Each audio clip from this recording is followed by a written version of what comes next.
SL8 is the highest security level. It's for users who have total access to every part of Aero.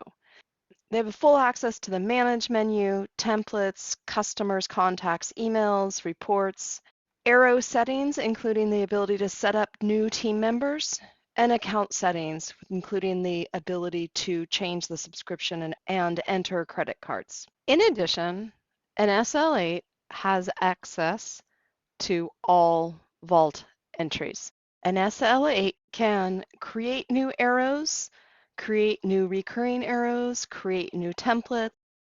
An SL8 can also start an arrow on the fly and use the email integration. An SL7 has almost as much access as an SL8. They have access to the reports. They do not have access to the billing and subscription, so the only security level that can do that is SL8. In Aero settings, they can set up Aero types and software types, but they can't add and edit team members. They have full access to customers, templates, the Manage menu where they can see all arrows and all time, and of course, they have access to their Work menu. NSL7 also has access to anything in the vault that has a security level of a 7 or higher. An SL6 has slightly less access than an SL7. They have full access to every part of the Work menu and all of the items on the Manage menu.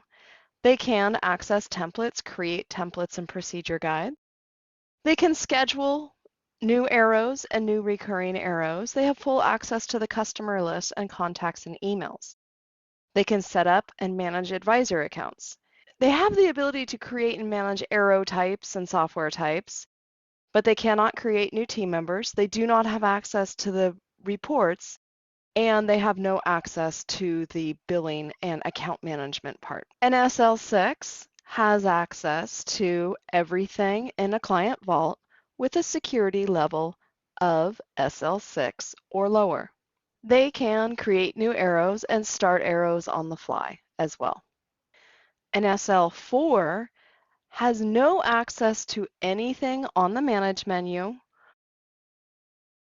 They have access to all contacts and email addresses, but they do not have access to the full customer list. They cannot access any of the Aero settings. They cannot create or manage advisor accounts. They have full access to everything on the Work menu. They can also create and start new arrows, but they don't have the ability to create new recurring arrows, create new templates, or create new customers.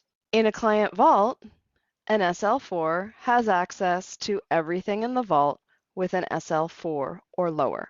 An SL3 is similar to an SL4, but they do not have the ability to create new arrows. They can start a new arrow on the fly. They have access to the email integration. On the Work menu, they have full access to everything in the Work menu. They have access to the full contact list and email address list. They do not have access to the full customer list and cannot create new recurring arrows or new templates. In the customer vault, an SL3 has access to everything with a security level of an SL3 or lower. A user with a security level of SL1, it's the lowest security level, can start a new arrow or add a memo, cannot create a new arrow, does not have the ability to use the email integration. The Work menu is also extremely limited. They can see their arrows in a list format and they can access their timesheet. They do not have access to the full contact list or the full email list, and certainly they do not have access to the client list. In a vault, a user with an SL1 only has access to vault entries with an SL1.